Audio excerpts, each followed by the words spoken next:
Hi, I'm Tim of the 1916 Company, and welcome to the Rolex Review, where we go a little bit deeper than my usual hands-on.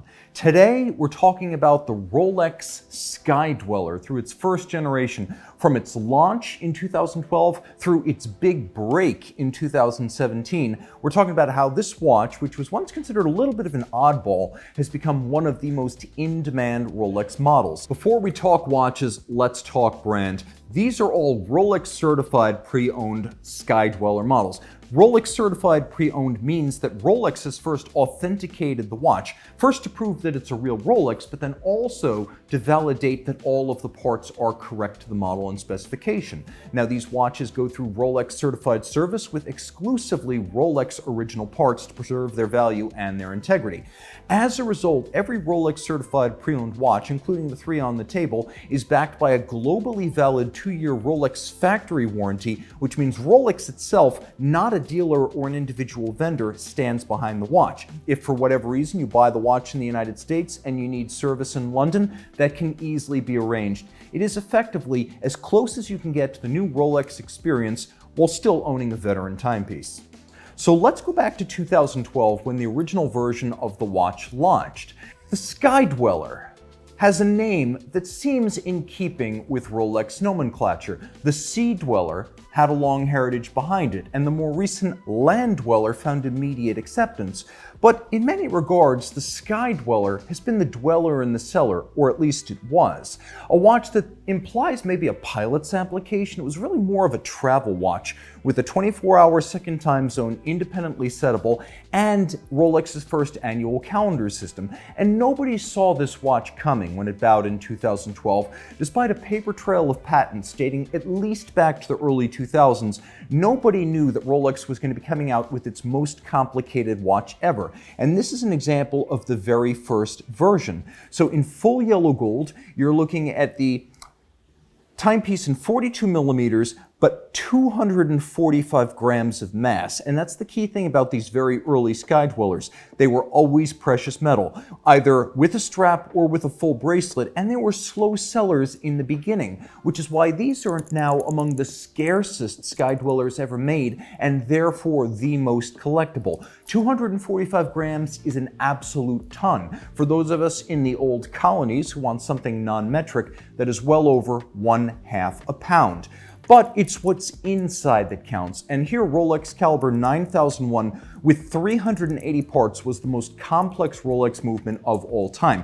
It has two features. First, the GMT. So you have a ring on the dial that is a 24-hour secondary time zone. And then you've got a unique annual calendar system, which per its name is adjusted once a year annually during the jump from February to March. It's unconventionally portrayed as Rolex gives us the traditional Cyclops eye magnifier over a date, but then we have 12 hours corresponding to 12 months. So for example, if there's a little index in the window atop hour 12, 12 is December. So it would be December and then whatever number the date is in the window under the Cyclops eye. Get it? Got it? Good. So you have an annual calendar system, and here's the thing, bidirectionally quick settable. Now, we've got ring command. This is something we first saw in 2007 on the Yachtmaster 2, where the bezel is a mobile setting instrument that's actually part of the movement. So you first screw the crown out, and this is very easy to do, and you can wind the watch if you wish in that first crown position.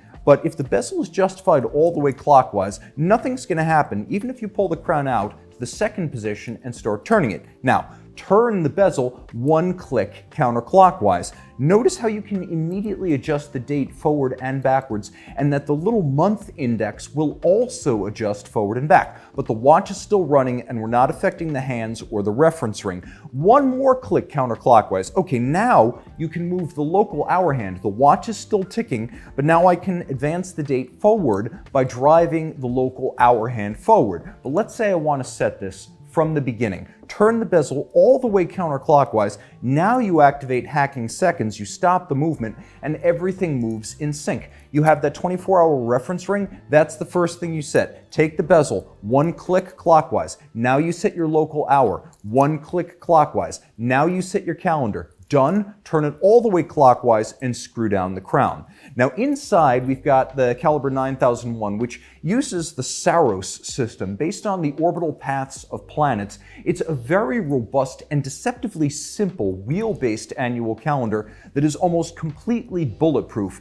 Time was spent 2 years perfecting this mechanism, so its simplicity belies the complexity of creating it. Underneath that, you have a Rolex manufacturer automatic caliber, 33 millimeters diameter, 72-hour power reserve. The early versions are COSC certified Swiss chronometers. From 2015 forward, we start to see the superlative chronometer standard applied to the Skydwellers. Now they're tested as fully assembled watches to run no worse than -2 +2 per 24 hours. The early versions of the Skydweller like this had very little lume, generally just the hands, and the reference ring for the 24-hour second time zone was always a different color, so there was that contrast there. They were always 42 millimeters and 100 meters water resistant, and that's important because that brings us to the 2017 redesign of the model. While not technically a second generation, it had the same root of its reference at 326, the first 3 of the 6-digit reference, but it was a very different watch. Now, these early watches were only available in precious metal, whereas 2017, we now have watches made principally from steel rather than gold. You still have a gold bezel, but that's it. So you're looking here at yellow Rolex, yellow gold, and 904L steel. Now, this is a watch that is the 326933. But what's changed is we now have a different lug spacing. It's gone from 21 on these earlier models to 22 here. We have a watch that now has a fully luminescent dial as of 2017. So rather than solid numerals that don't glow, we now have full luminescent indices. And there's another important change too, which is that the reference ring for the 24-hour second time zone is the same color as the dial, so it no longer has that glaring contrast of the earlier models. Caliber 9001 has not changed internally. What's changed is the aesthetic of the watch, and for those who really want the durability of steel, we now have that. Big changes were afoot. For 2020, the Skydweller gained access to the Oysterflex rubber-clad bracelet. It is a bracelet properly because there's metal inside it.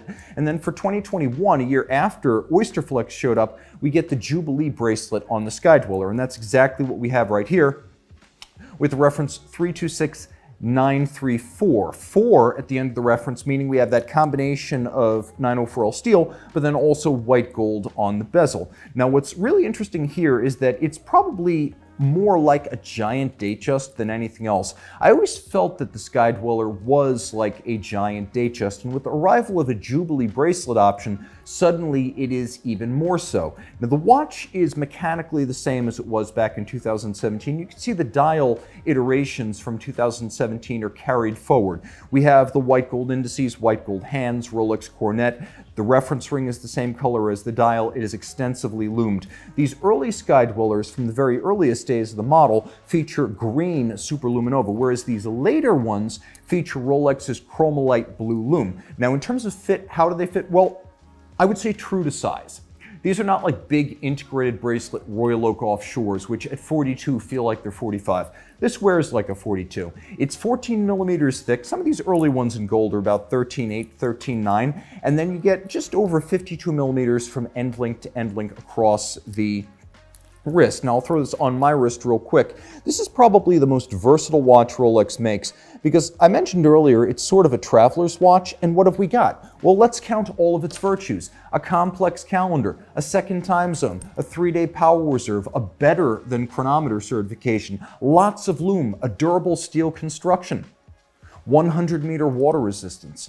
This is a watch for any occasion. Now, subjectively, I'm going to say you could probably wear these, any of them, on a wrist as small as 15 centimeters circumference. I know my wrist at 16 wears this watch really well. So proportionally, just think a bigger Datejust and you have the idea. Now, there have been some changes to the Skydweller in more recent years, as we got a true second generation of the watch in 2023 when the root reference changed to 336. And you'll know if you're looking at one of those because on either side of the 6 o'clock index, you will see a little Rolex crown. And internally, there were some small changes to the movement, like the addition of Rolex's Chrono G escapement. But for the most part, the recent innovations have all been combinations of case metal and dial color, mint green, for example, or that lovely green and rose gold medley that you've seen. So the Skydweller has changed by reference, but also by aesthetics recently, which means with the model running since 2012, you have a lot of choices.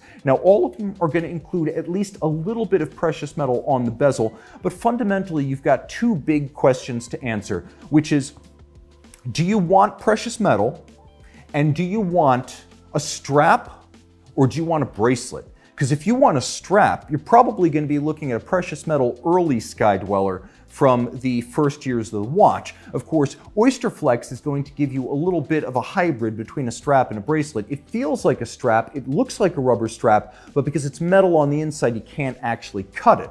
However, that will give you an aesthetic that is probably the most relaxed, chill, and tropical of the Skydwellers. If you want the most formal and the rarest, and if you want something to collect for the future, you probably want one of the very scarce and originally slow-selling full gold, full bracelet models. If you want something that is the most versatile of Skydwellers, then you want as much steel as possible. And I would actually recommend you go with the Jubilee bracelet for the very simple reason that in the era of solid Rolex end links and solid center links, you no longer need the 3-link Oyster bracelet for rough and tumble sports use. So it's a robust enough bracelet, this Jubilee, that you don't have to worry about fragility, and it vents the wrist better than an Oyster, and in my opinion, it is also more supple. So you have a lot of choices with Skydwellers between 3 major revisions: the first launch in 2012, the mid-cycle refresh in 2017, and then the true second generation in 2023. So this is the Skydweller set. For me, I would probably want a combination of steel and white gold, mint green, and a Jubilee bracelet. Guys, let me know, with so many varieties of Skydweller, tell me in the comments below which one you would choose to make your own. This has been the Rolex Skydweller, and that is the Rolex Review. Hi, I'm Tim of the 1916 Company, announcing our all-new 1916 Company app. Check out our all-new community features, including wrist time, where you can log the watch you wear, how often you wear your watches, and see a graphical representation of how you use your collection. But wait, there's more, because this wrist time feature allows you to post in real time to our live feed of user wrist shots. Our community functions also include professionally moderated discussions, all sorts of views, debate, insights into what people want to say about the watches of our times, and all your favorite features are coming back, including media, editorial from Jack Forster, video from yours truly. You can continue to build your online collection and your wish list, plus all the commercial features are back. Buy, trade, and sell through the app, browse our global inventory of pre-owned and new watches. A wrist shot could begin the process of a trade or a purchase. Find the 1916 Company app on the Apple App Store and Google.